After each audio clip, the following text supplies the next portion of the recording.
Hello, and thank you for joining. I'm Grace, Communications Coordinator at Ann Arbor's Office of Sustainability and Innovations, and welcome to Greenlight, where we dig into sustainability in Ann Arbor with the residents who are envisioning, creating, and establishing a sustainable and equitable future for our community. Supporting these goals and presenting this series is A20, the city's plan, framework, vision, and associated actions for creating and implementing a just transition to carbon neutrality community-wide by the year 2030. Today, we're shining the green light on Joe Lange, Senior Energy Analyst at the City of Ann Arbor Office of Sustainability and Innovations, and Gregg Scrimger, Code Compliance Official at the City of Ann Arbor Rental Housing Services, to learn more about the Green Rental Housing Ordinance. Welcome to the show. Thank you for joining. Yeah, thanks for having us. Absolutely. So to start us off, give us the elevator pitch of who you are and what you do. Gregg, we'll start with you. My name's Gregg. I'm with the City of Ann Arbor's Rental Housing Division. I'm the Code Compliance Official. I've been with Ann Arbor for just under 3 years, and in this role for about 10 months. I oversee a group of hopefully eventually 10 rental inspectors and 2 dangerous building inspectors. But primarily what we do is rental housing inspections within the city limits of Ann Arbor. Absolutely. Joe? Yeah, and I'm Joe Lange with the city's Office of Sustainability and Innovations, where I'm a Senior Energy Analyst. So I work on our energy team, primarily around building decarbonization. So looking at things like how can we use our energy more efficiently, how can we convert from fossil gas to electric appliances that can be renewably powered, and then getting that renewable power out there. So all with the goal of improving our public health, cutting down on carbon emissions, and saving folks money. That's great. Give us an overview of the Green Rental Housing Ordinance. Yeah, so it's been a journey getting here. It started with the creation of the A20 plan, so all the way back when, which wasn't really that far back. But way back when, to 2019? Yeah, just a few years ago. It's all right. But yeah, so it was in the original plan. If for the A20 heads out there, I think it's Strategy 3, Action 8, if you want to dive in. But ever since the plan was adopted, really started getting into it, just kind of doing all our homework, seeing what's out there, seeing what others are doing, making sure we're not doing something that hasn't worked before or trying to replicate what has worked, so we're not, wasting people's time with it. We kind of took all that information, took some Ann Arbor specific information, and worked with a task force of stakeholders. So that included folks who were renters, folks who were landlords, building architects, engineers, all the folks just kind of get a better understanding of what is out there and then how we can take that and tailor it to Ann Arbor with that kind of knowledge. Using all of that, we started going out and just kind of taking that information and adopting it and doing it in a way that makes sense, going back to the public, hearing a bunch of information out there, getting feedback on it, and adopting it over time to turn it into what it became today. And so City Council adopted this ordinance or passed it? Yep, just a few, in June of this year. So when will it go into effect? Yeah, so it's technically in effect right now, but what we did was we had a 6-month grace period where nothing happens, essentially. So it's there, it's in effect, but no one has to actually do any compliance until 6 months after it passed. So officially, the beginning of January is when the first inspection would take place, where this is part of the requirement. Okay, cool. And then there's a phasing in, am I correct? Yeah, we have a partial phase-in of it. So there's 2 different pathways, but for one of the pathways is our checklist pathway, which is a checklist we developed here at the city's Office of Sustainability Innovations with some collaborators. This checklist has a total of 300 points worth of items, and we're phasing that part in over time. So essentially during the first rental inspection, when this would be applicable for someone, they would have to get 70 points on that checklist out of that total of 300. And then essentially during their second inspection, they would have to get 110 points out of that 300. So phasing in on that portion of it. We do have a separate pathway that's the HERS pathway, or Home Energy Rating System pathway. That's a fairly established national organization and national standard, and so that part isn't phased in, but that's kind of a one and done thing. If you get it done the first time, you meet the compliance, you don't ever have to do it again. I see. Thank you. Thank you for explaining that. What will the ordinance look like in practice? What will compliance look like? Yeah, so the goal is to have a lot of it kind of on the front end / back end, depending on how you're talking about it. But essentially, The way it works is there's those two different pathways, like I mentioned. There's the checklist pathway or the HERS pathway. A landlord can choose whichever one they'd like to do. This will be required for all of the units that they do have. They will have to go through one of those two pathways. What they'll do is they'll go out, and if they're doing the HERS pathway, they'll go out and get a HERS assessment. There's local contractors who are able to do this. Essentially, they come out, they look at the building, they look at its performance, everything like that, and they put all that into their software, and it generates a score that essentially says how efficient that unit or that building is. For the checklist pathway, same kind of deal, but instead of having to go with an outside assessor, you can go through and you can just fill out the checklist saying, I've done this, I've done that, and then regardless of which pathway you take, you'll just attach what you have done and the proof of it being done. So for the HERS assessment, you attach the score at the end of it. For the checklist, you'll say, I've done these items, here is proof I have done these items, so that way we can look at it all before it even gets to the inspection. So that way, ideally, everything's in place, you're all good. By the time it gets to the inspection, nothing extra needs to happen. If there is anything that seems a little off, or there's like someone says, I got 400 points on a checklist, it's only 300 points, we can check that kind of on the checklist from during the actual inspection. But ideally, everything is kind of set up and done before you even get to that inspection. Mm-hmm. I see. Greg, did you have anything to add? No, that's the way it's set up and designed, and hopefully it works that way in that regards. And then we're here to support that, like Joe had stated, that if there are any questions, concerns, us as inspectors can go out and double check that work and what's been noted on the rental inspection. Yeah, that's great. Could you describe what a rental unit that's scoring 70 points looks like?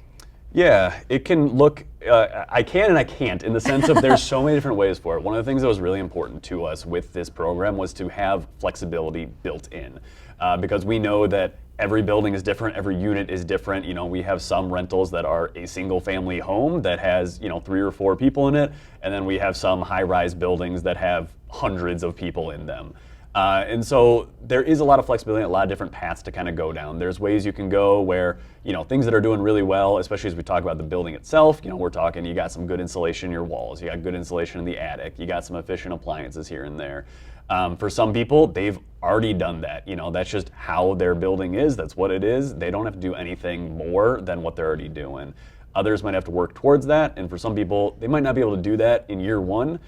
So we do have flexibility of low and no cost options as well. So these are some general sustainability practices. So this could be things like planting a community garden where people can go and garden and having edible plants in there, doing things like mowing the lawn less, watering the lawn less, all these kind of things that, while they don't directly touch on carbon emissions necessarily, are really important for our general sustainability goals. So there's so many different pathways that people can do. It's hard to say exactly one, but in general, these are places that are doing pretty well in terms of they're efficient, they're healthy, they're comfortable, and it's just a good place to live.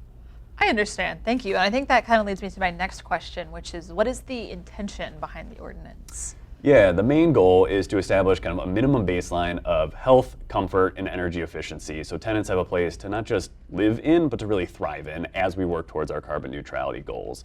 So the intention of it really is kind of twofold for why we came to this. They flow into each other. So the first part is, here in Michigan, we didn't have energy codes prior to 1977.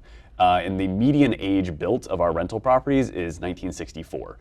So doing some quick math, that says around, more than half of our units were built in a time before we had some of those modern codes that really we've come to know and love in terms of our general comfort and efficiency and things like that.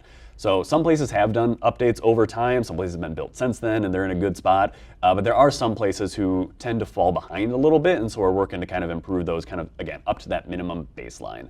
And the other portion of that is, as it comes to rental housing, we have found that over time, rental housing lags a little bit behind owned housing, and that's because of a thing called the split incentive, which essentially is whomever is responsible for doing the work to make improvements isn't the one who receives those direct benefits. So if you think about it with a single family home, you own your own home, you might go in and put more insulation in. You might get a more efficient appliance. It might cost more, but you see that payback because you're seeing those energy savings over time. It makes sense for you because you're getting that return on investment.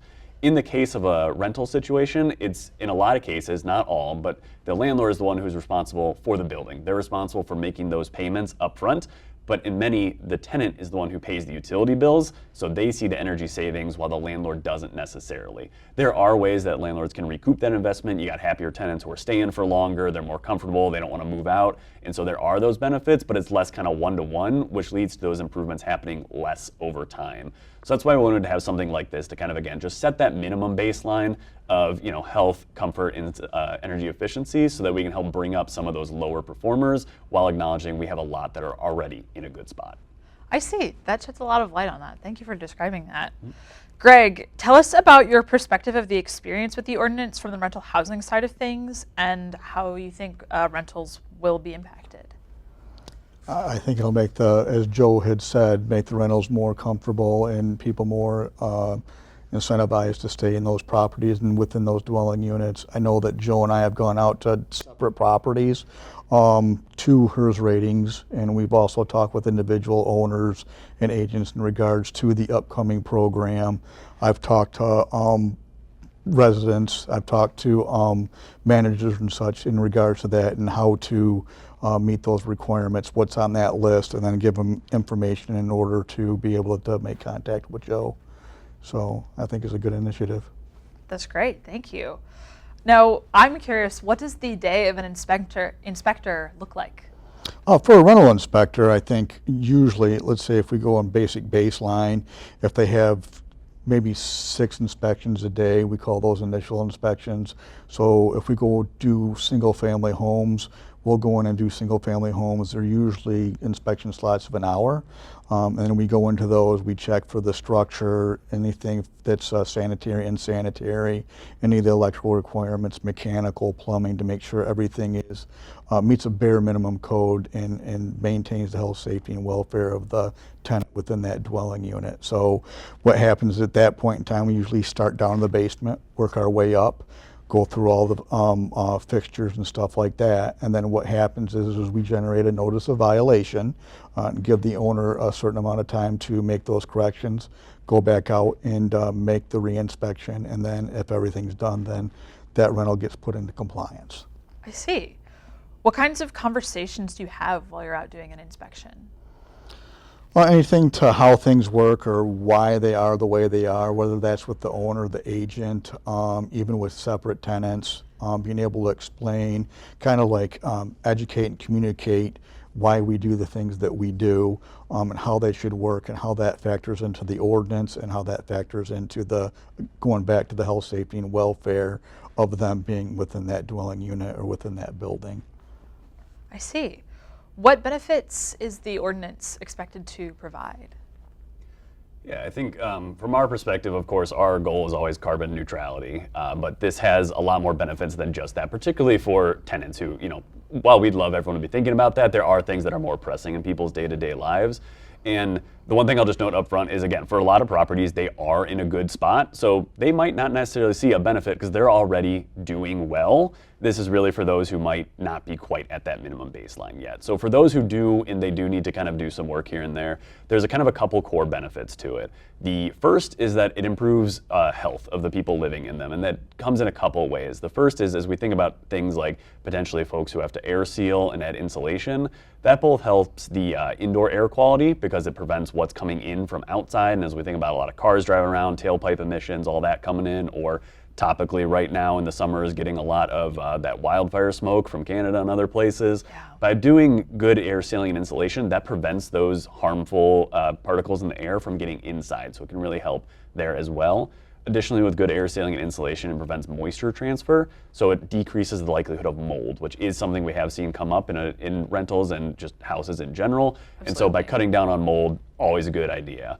As we think about folks who might be electrifying, which again is not everyone, but for folks who are, there's some pretty good health benefits there too. With the gas in our home, whether it be from things like a stove, water heater, furnace, things like that, there can be toxins in the air from that can exacerbate folks who have respiratory illnesses and actually lead to folks getting those respiratory illnesses in the first place. So by swapping off of appliances like that, if that is a route people choose in this program, we can see health benefits from that.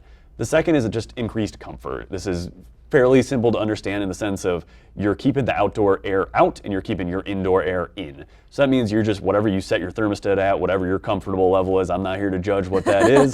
Whatever you set it at, it's going to stay at that more easily because you're not leaking as much air out and you're preventing that hot air or that cold air from getting inside.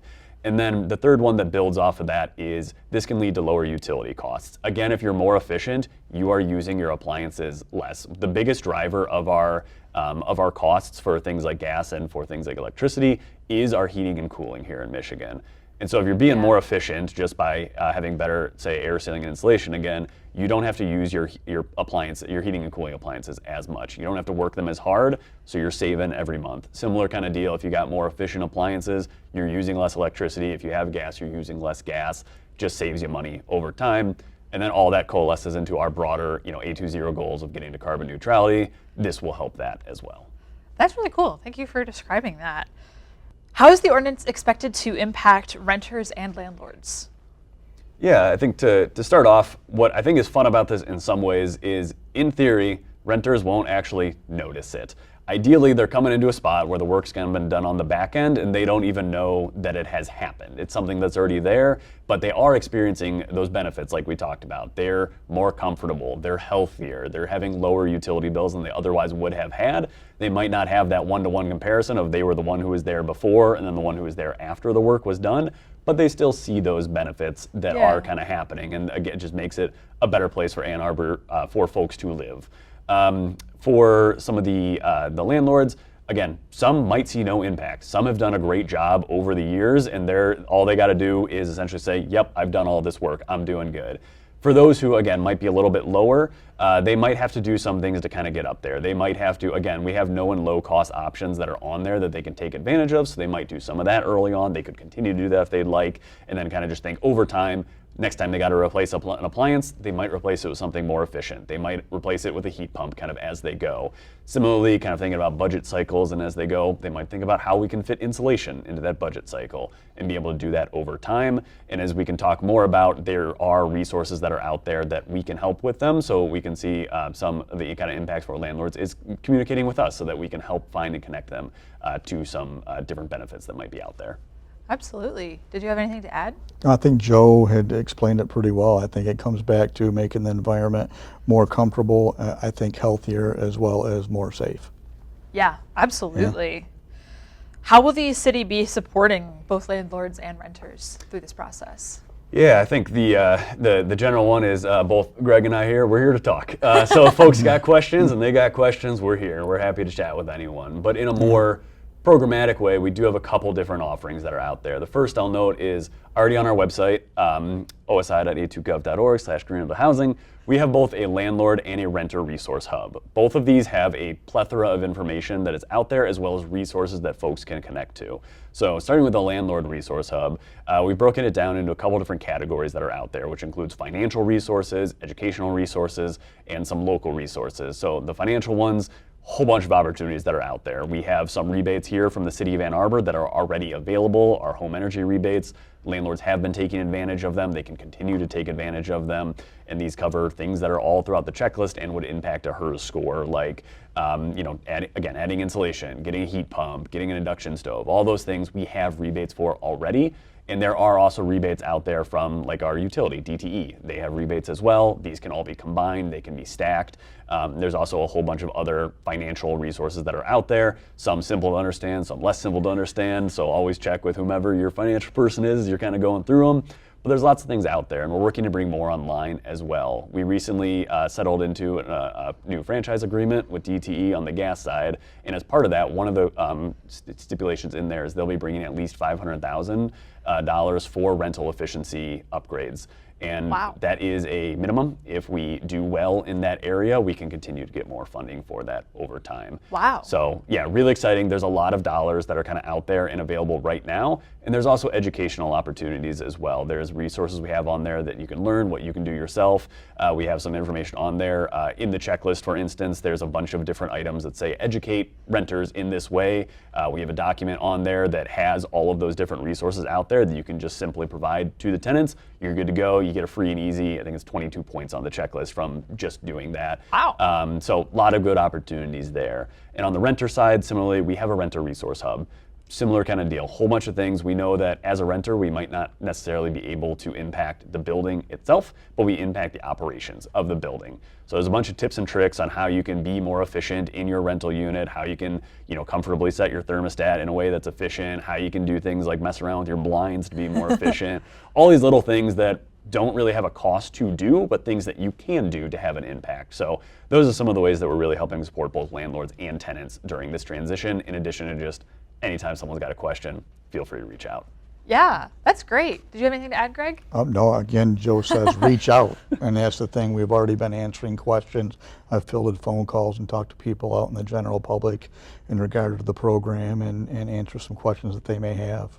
That's great. Now, I wanted to circle back to the rebates that you mentioned.